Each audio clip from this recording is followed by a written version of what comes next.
So, the classification of this crime was murder.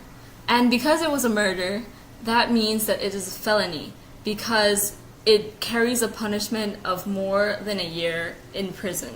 The crime type was personal because it was committed against a person, and it was also index because the way the person died was violent, whereby a gun was used to inflict harm upon the deceased.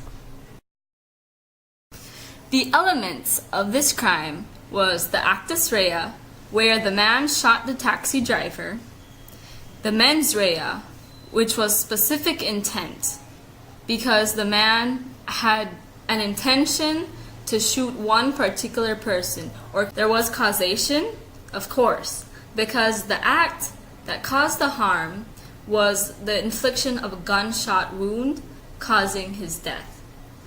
There was concurrence because both the act and intent came together. The correlates of this crime was age.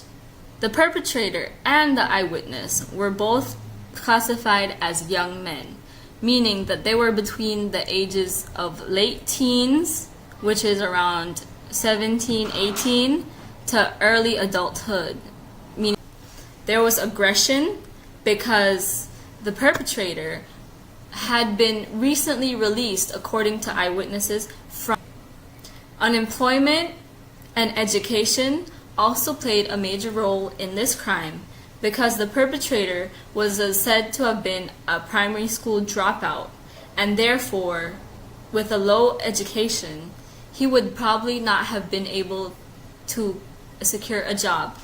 The neighborhood that the crime occurred in is also a known area for other types of crimes, and For this case, there are only two forensic evidence used by the police.